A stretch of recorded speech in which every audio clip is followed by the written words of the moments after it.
Еще 6 жителей республики умерли от ковида. С начала пандемии жертвами коронавируса стали 740 человек. Специалисты отмечают рост заболеваемости. За минувшие сутки подтверждено еще 260 случаев заражения инфекцией. 64 пациента находятся в тяжелом состоянии. Вирус становится все опаснее и коварнее, говорят специалисты.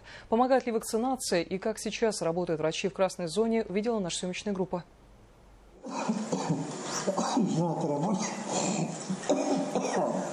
Говорит Сергей Литвинов еще с трудом. Каждое слово сопровождается сильным кашлем и болью в груди. У мужчины коронавирус с поражением легких 30%. В больницу он поступил только вчера. Вчера его положили, он очень сильно кашляет.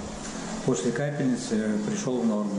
А уже сегодня Сергей принимает посылки от родных и переживает за домашних животных. Кошки голодные, курицы голодные.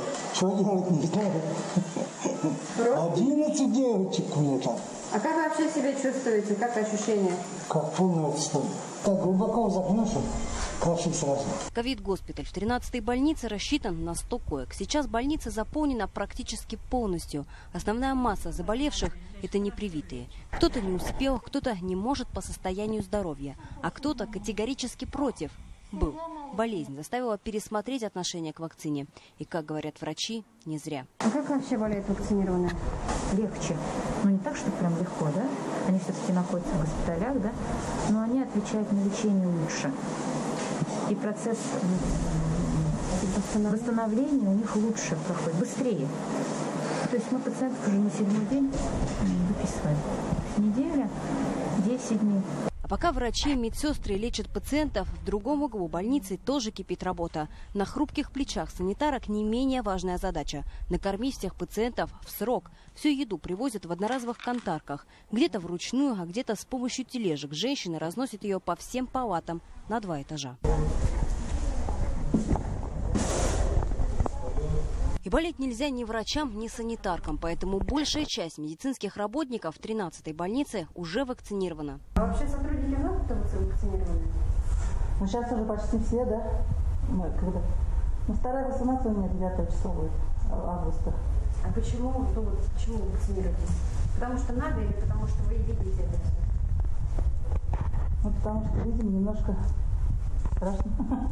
Некоторых пациентов вытаскивать иногда приходится буквально с того света.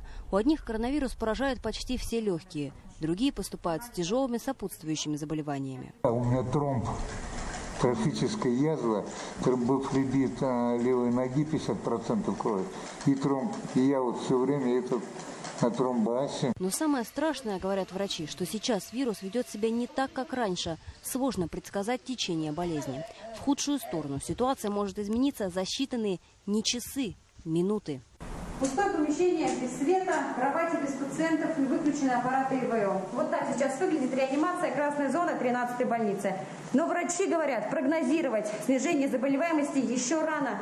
Такая тишина может быть обманчивой. Сейчас бабулю еще принесу, ладно? Сейчас еще принесу. Сейчас бабулечку. Вот так встретила эта же реанимация наших коллег в начале июля. Монотонный звук аппаратов ИВЛ и тяжелое дыхание пациентов. Хрупкие девушки поднимали 150-килограммовых мужчин. Кипела борьба за жизнь людей, попавших сюда.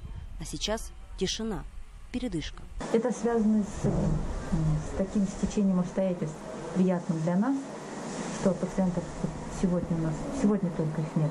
То есть вчера еще были пациенты, но это не значит, что вот сегодня у нас долго это будет реанимационная палата пустовать. У нас есть тяжелые пациенты, просто мы их не хотим переводить в реанимацию, потому что их вот эта сама обстановка, атмосфера, да, в реанимации их угнетать начинает. 2 недели в закрытой палате. Кашель, одышка и страх. 70% поражений легких и множество сопутствующих заболеваний. Но Любовь Степановна не опускала руки. Слушала врачей и выполняла все рекомендации. Вместе совершили чудо. Первая положительная новость. Путь домой открыт. Ощущения, конечно, несравнимы, говорю, хорошо. Одышка, конечно, сильно. Здорово помогли. Ходить вообще не могла. А теперь, говорю, слава богу, и боли вроде как в спине утихли. Хорошо все. Как говорится, у меня слишком много заболеваний. И то старались Врачи молодцы все. +1 в копилке победивших COVID-19. Но выкарабкиваются не все, а врачи борются за каждого, до последнего вздоха. И выигранной эта война с инфекцией будет считаться только тогда, когда последний ковидный пациент отправится домой. Вообще болезнь серьезная, если не врачи, конечно, тут без них нельзя вообще.